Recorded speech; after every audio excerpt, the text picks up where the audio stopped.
Nung nalaman mo nang may warrant po kayo, bakit hindi na lang kayo sumuko? Hindi, susuko naman talaga. Kaso? Pwede sa lawyer na lang. Lawyer niya na lang. Kasi sila naman. Okay, pero gusto mo talagang sumuko?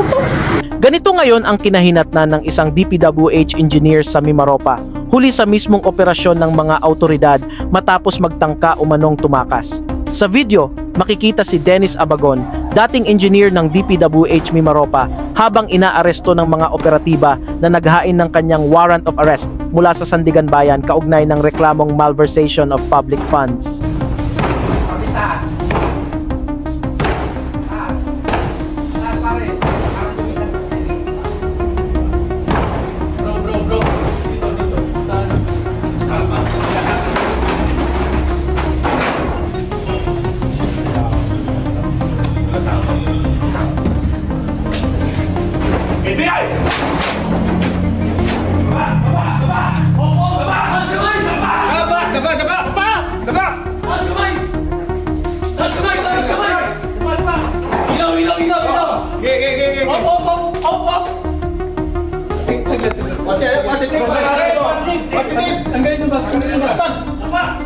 Posas. Ano pangalan mo?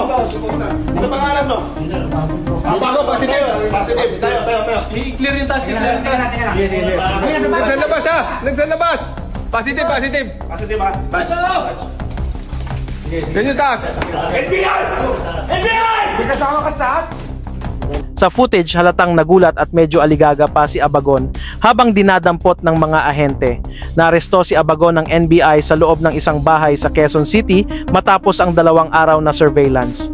Ayon sa mga otoridad, kasama pang naaresto ang 2 pang individual dahil umano sa obstruction of justice. Ilang piraso ng damit at mga gamot ni Abagon ang nakumpiska rin sa lugar. Yung inabutan ba kayo ng NBI, pasuko na kayo? Pasuko na kayo. Pero kung pasuko na kayo, sir, bakit kayo gumagamit ng mga paraan para hindi kayo ma-detect? May burner SIM, may burner phone. Sa panayam ng GMA7, mariing itinanggi ni Abagon na nagtatago siya o nagtangkang tumakas. Wala po, hindi po yun. Hindi po kami ganyan. Ha? Hindi po yung pagpaparamdam. Po, patakas. Hindi ganon. Kasi sir, ayan na nga po yung damit ko. Didiretso na ako. saan? Saan ako? Yan. Abogado ko. Pero kung susuko kayo, kanina ba dapat kayo susuko?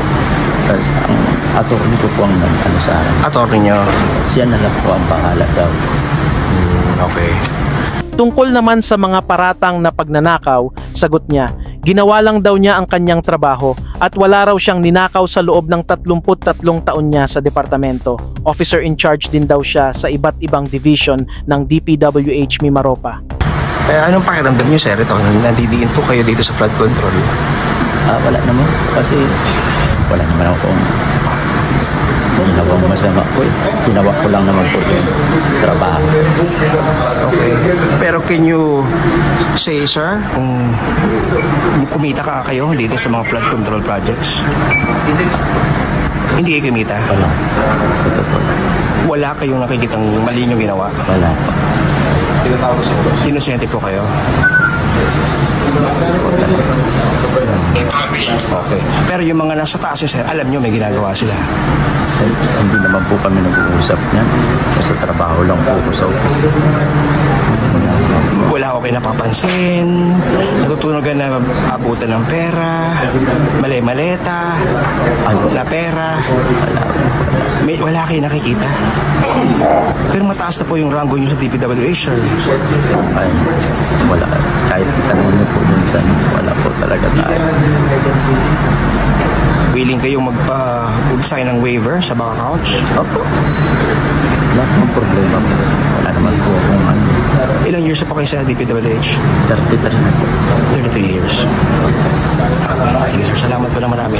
Thank you rin po. Pero mas naging kahina-hinala ayon sa NBI ang mga mobile phone at SIM card na na-recover. Posibleng ginamit bilang burner phone at burner SIM para makapag-communicate nang hindi agad matukoy ang kanyang identity at lokasyon. Kasi nagtatrabaho lang naman kami. Pero if ever, sir, willing ka ba na maging witness o magsabi ng mga impormasyon na meron pong, na makakatulong po sa kaso? Wala po. Sa totoo lang, wala po talaga ako ano dyan sa mga ganyan ng mga investigation. So, malinis ka, sir, ang claim mo? Yes po. Wala kang ginagawang kahit anong kasalanan, sir? Kahit wala po talaga. Hindi naman, wala namang maniniwala sa akin. Pero, bahala na po.